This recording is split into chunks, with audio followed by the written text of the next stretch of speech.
In this presentation, we will see version 2.0 of inserting the data at the beginning of the linked list. So let's get started. Here this main function is similar to the main function which we have already seen in the previous lectures. You know that this block of code will create the linked list which consists of two nodes. These two nodes where the head pointer is pointing to the first node of the list. After that we have this line of code that is head equal to addBeg head comma data. From the previous presentation, we have learned that this is passed by value and not passed by reference. So it should be well noted that we can't replace this line of code by this line of code. There is one change required over here. Instead of passing head, we can pass the address of head in order to make changes. If we really don't want to return the head from the function, then this change is required. Okay, we need to pass the address of head. Let us suppose that the address of this head is 600. So instead of passing this address 1000, which is the address of the first node of the list, we will pass the address of the head that is 600, which is the address of this head pointer.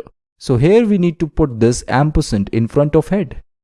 Now in the addBeg function, we will make this change over here. That is, we will replace struct node star head by struct node star star head. We will make this a double pointer.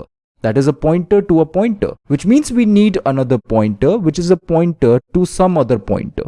Because we want to update this head, which is the head of the main function, that is why another pointer is required to store the address of this head. With the help of this pointer, which is local to this function, we will be able to make changes in the head of the main function because we have the address of this particular pointer, head. This head is local to this function and this head is of the main function. We will make changes in this head. Okay. Now we know that this block of code will create a node for us. And then after that, ptr link equals to star head will make the updation over here. That is, it will update the link part of this node. We know that this is ptr link equal to star head instead of ptr link equal to head. Here this must be star head because here the head contains this address 600. Here we want to store this address 1000, that is the address of the first node of the list. We can do this by dereferencing the head. Here after dereferencing this head, we will get inside this pointer, that is, we will get this address 1000. We will store that in the link part of this node. After this, we will update this head pointer by putting star in front of this head. We know that head is local to this function which contains this address 600. We get inside that address and access this address 1000. So here we will update this particular pointer by ptr, that is 3000. So here this will get updated by 3000 and this is the process we have to follow. Here, the head of the main function will get updated and not the head of the addBeg function. We should understand this point very carefully.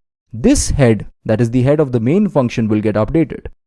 So in the main function, the head will get updated and you can see this clearly. This head is pointing to the first node, that is this node of the list.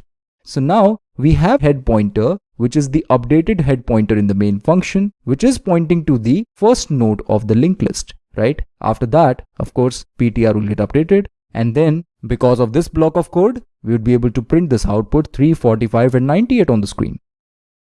Okay friends, this is it for now. Thank you for watching this presentation.